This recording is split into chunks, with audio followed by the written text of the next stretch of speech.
Hey guys, welcome sa aking vlog. Ngayon naman, isi-share ko naman sa inyo kung paano natin matransfer or ma-withdraw yung pera natin sa Lazada papunta sa ating GCash. Ngayon, bago yan, kung kayo ay bago sa aking vlog, please consider to subscribe para updated kayo lagi sa mga videos ko. Ngayon guys, open nyo lang yung Lazada apps nyo. Dito sa pinaka right side, sa pinaka baba, makikita nyo yung account. Dito sa account, makikita nyo dito agad yung Lazada wallet ninyo. Dito, i-click nyo lang ito. So, dito, click nyo lang ito. Then, lalabas na agad dyan yung available balance niyo. Dito, bago kayo mag-withdraw, may dapat kayong malaman dito. Click natin tong My I. Bago kayo mag-withdraw, dapat nyong malaman yung withdrawable deposit at saka yung non-withdrawable deposit. Ito sa withdrawable deposit, so ito yung can be withdrawn or transferred from your Lazada wallet to your bank account and other channels, which includes top-ups, bank accounts, InstaPay, e-wallets, at kung ano pa man ito ay ma-withdraw ninyo directly into your GCash account. So, hindi na kayo dadaan pa ng gateway para makapag-withdraw dito. Pero, may tinatawag din dito na non-withdrawable deposit. Ito naman ay hindi nyo ma-withdraw or ma-transfer dahil ito ay Lazada gift cards or galing sa loans, rewards, at saka benefits at kung ano pa man. So, tulad sa mga naglo-loan dito sa Bilis at tinap-up nyo dito, ginamit nyo yung Lazada. So, take note na ito ay belong sa non-withdrawable deposit. So, hindi nyo ito ma-withdraw. May ibang paraan kung paano natin ma-withdraw yung non-withdrawable deposit. Kaso nga lang ito ay may transaction fee na medyo malaki. Ngayon, back na tayo. Then, dito guys, pag once na withdrawable deposit naman yung pera ninyo, click nyo tong withdraw. Then, piliin nyo tong withdrawable deposit. Click natin yan. Then, click let's start. Ayan. So, dito, i-click nyo lang ito. Then, dito guys, pwede kayong makapag-add ng GCash account, bank account, at kung ano pa mang mga available sa inyo. So, marami kayong mapagpipilian dito. Bawa GCash, naka-enroll na ito sa aking GCash. So, piliin nyo lang yung GCash. Pero ngayon, dahil ang kadalasan dito, kung paano kayo makapag-withdraw ng non-withdrawable deposit, tulad ng galing sa mga benefits, loans, cash gift. Ayan, so back tayo. So, dahil hindi tayo makapag-withdraw pag once hindi ito withdrawable deposit, so ang gawin nyo guys, punta kayo sa home. Ayan, nasa home na tayo. Dito, i-search nyo lang. Dito, i-search lang natin yung give away. Click nyo yan. Yan yung i-search ninyo. Then, lalabas na dyan yung give away. Click natin yan. Then, scroll nyo pababa. Tingnan nyo guys kung ito ba yung legit na store ni giveaway. So, dito, scroll nyo sa pinakababa. Makikita nyo yung store niya. Click natin yan.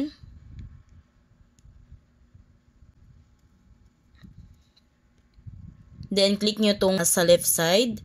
Sa products, click nyo yan. So, dito sa products niya, makikita nyo na lahat. So, dito, para makapag-transfer tayo ng pera natin sa Lazada wallet natin into GCash, so, kailangan nating bumili dito. Huwag kayong mag-alala dito guys, dahil ito ay legit store.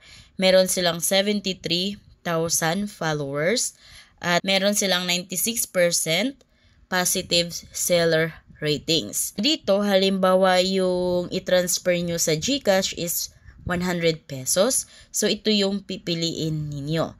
Pero take note na magiging 110 pesos yung mabawas sa inyong Lazada wallet dahil may 10 pesos na transaction fee. Yun lang din yung downside dito guys, ang laki ng transaction fee. So as you can see dito sa 5,000 pesos, so ang transaction fee is 500 pesos. Sa 500 naman is 50 pesos. Sa 1,000 naman is 100 pesos. Halimbawa 100 pesos yung laman ng e-wallet natin. Yan yung i-transfer natin sa ating GCash. Click natin yan. Then dito, i-click nyo yung buy now. Then guys, kung mag-add kayo dito, click nyo lang itong +1. Halimbawa, dalawang 100 yung i-transfer nyo sa GCash. Magiging 220 yan. Pero I suggest guys na pag once na mag-transfer kayo dito, pa isa-isa lamang dahil minsan nalilito yung mga nagta-transfer dito. So sa email nila, hindi nila nabubuksan lahat ng email dahil pag once na nag-i-email yan si Lazada, so sunod-sunod yung code na yan. Kung kaya dapat pa isa-isa lang muna kayo. Isa yan sa reason kung bakit yung iba nagre-reklamo at nagsasabing scam ito. Dito, i-click nyo lang tong place order.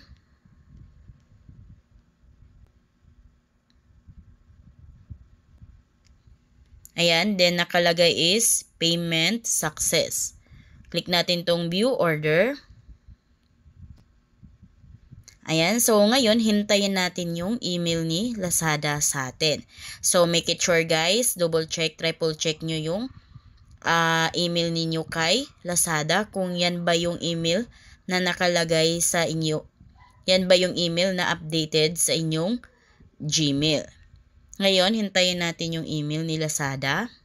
Ayan, andito na yung email ni Lazada. Click natin yan. Order being processed.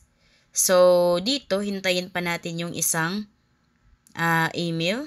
Yung email naman ni giveaway, yung hintayin natin. So, refresh lang natin. Pag halimbawa, wala dito sa email ninyo. So, click nyo lang ito. Then, punta kayo sa spam. Click nyo tong spam. Ayan, dito nyo makita kung halimbawa may email kayo na hindi dumating. Halimbawa lamang yan pag hindi pa dumating yung email na galing kay giveaway. Balik tayo sa main email natin. So, ayan guys, meron kayong matanggap na 3 email galing kay Lazada na successful na yung pag-cash in or pag-transfer. So, ang next na darating na email niyo is ito, GCash Giveaway Shop. Click natin yan. Ngayon, click na natin tong Open Gift. Click natin yan.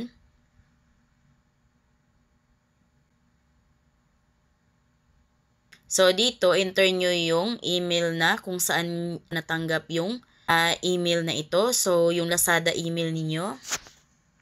Ayan, ito na yung Lazada email natin. So, click natin tong proceed. Then, dito, makikita nyo na agad yung use. Click nyo yan.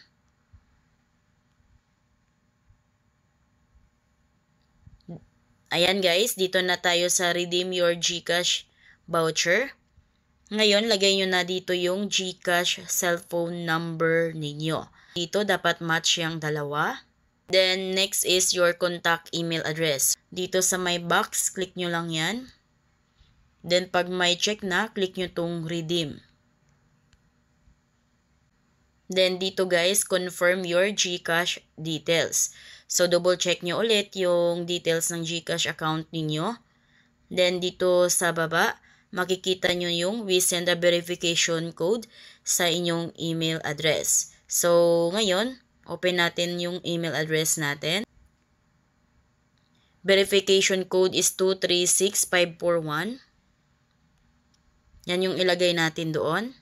Yung code na yun guys, yan yung ilagay natin dito. Then, click proceed. Guys, ito na yung GCash natin. As you can see, nag-notif na si GCash. Click natin yung GCash text ni GCash. So, ayun guys, you have received 100 pesos just now. Natanggap na natin yung 100 pesos natin na galing sa Lazada wallet natin.